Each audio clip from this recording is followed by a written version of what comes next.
বাংলা বর্ষপঞ্জির জ্যৈষ্ঠ মাসকে সাধারণত মধুমাস বলা হয়। এই মাসে আম, জাম, কাঁঠাল, লিচু সহ হরেক রকমের সুস্বাদু রসালো ও মিষ্টি ফল পাওয়া যায়। তীব্র গ্রীষ্মের তাপদাহে তৃষ্ণা মেটাতে এবং ফলের প্রাচুর্যের কারণেই জ্যৈষ্ঠ মাসকে মধুমাস বলা হয়। গ্রামীণ সংস্কৃতির এই অসাধারণ পরিবেশের মধ্যে আমরা প্রাকৃতিক পরিবেশ উপভোগ করতে করতে আজকে আমাদের গন্তব্য হচ্ছে টঙে বসে পাকা আমের মিষ্টি সুস্বাদু যেই স্বাদ সেটি উপভোগ করা।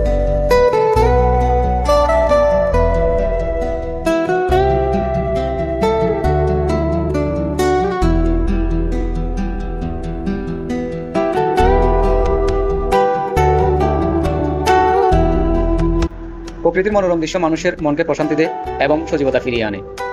আপনি যদি গ্রাম বাংলার শান্ত পরিবেশ কিংবা পাহাড় ঝর্ণার স্নিগ্ধতা পছন্দ করেন, তবে ঘুরে আসতে পারেন এই মনোরম পরিবেশগুলোতে।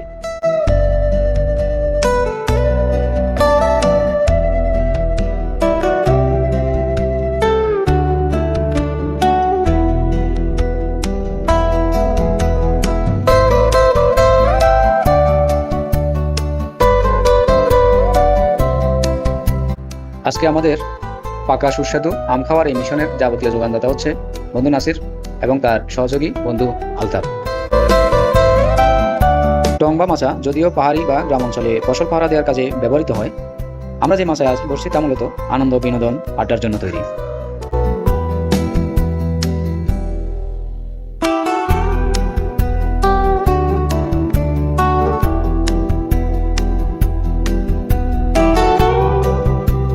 আজকে আমাদের মাচার এই আড্ডায় আমাদের সঙ্গী ছোট আব্দুল্লাহ।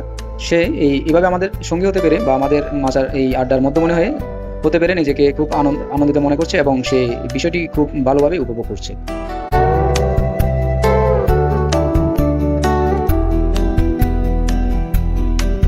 সবশেষে আম কাটা এবং আমের আজকের এই ভর্তা বানানোর যাবতীয় দায়িত্ব এসে পড়লো আলতাফ মামার কাঁধে।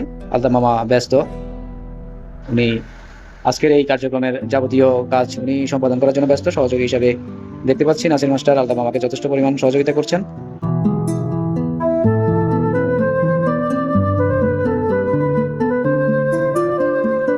আমাদের দেশে বিভিন্ন প্রজাতির আম পাওয়া যায়, যার মধ্যে ল্যাংড়া, হিমসাগর, আম্রপালি, ফজলি ও আশিনি আম সবচেয়ে জনপ্রিয়।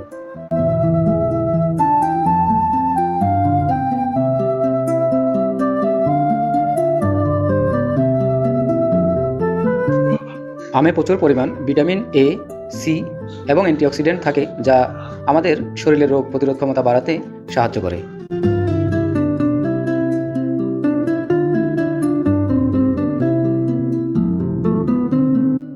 সাধারণত মে মাস থেকে আগস্ট মাস পর্যন্ত আমাদের দেশে আমের প্রধান মৌসুম হিসেবে ধরা হয় এবং এই আগস্ট পর্যন্ত পর্যাপ্ত পরিমাণ আমের ফলন পাওয়া যায় এবং বাজারে আম পাওয়া যায়।